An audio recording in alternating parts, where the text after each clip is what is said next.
qiziq bitta funksiya qo'shilibdi JCB ekskavator poygovchilariga. Mana bu knopkasi. Bu nima ekan bu dedim. Oyoqdan nima kerak ekan knopka desam, hozir ko'rsatib beraman sizlarga. Bu misol mana birinchi, ikkinchi, 3, 4 gacha skors bor, to'g'rimi? 2 yorib qo'yamiz.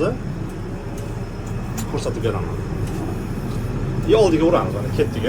Sizga kichkina skors kerak bo'lsa, oyog'idan bitta urib kamaytirasiz. Agar yana tezlash kerak bo'lsa, yana bitta bo'lsa tezlashib ketadi. Qiziq-a?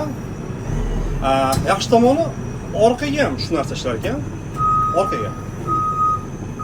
Bo'ldi, ketib boryapti. Ikkinchi skors. Bitta borsa birga o'tadi. Mana ko'rib turgansiz. Bitta bo'lsa ham 2 ga o'tadi. Qo'yib akalar. Shuni to'g'rimizga qo'yamiz. Xalosini qilamiz.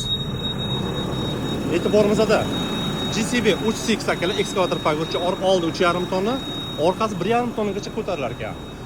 Buni har xil modellari bor ekan, teleskopisi ham bor ekan bularning o'zida, prostoy ham. Bu oddiysi, orqasi 0,21 ekan. Oldida yana ikkinchi kovushi bor ekan, orqa uchi uchun, orqa stirlar uchun bu 0,24, 0,30 adashmasam kovushlar bilan jihozlangan ekan. Akalar, charchamanglar, ma'lumotda qiziq bo'lgan bo'lsa, kuzatishni davom etinglar. Kimga qiziq bo'lsa, pastda raqamlar qoldirib, bemalol chiqib, narxlarni so'rashlaringiz mumkin. Charchamanglar, hammaga omad.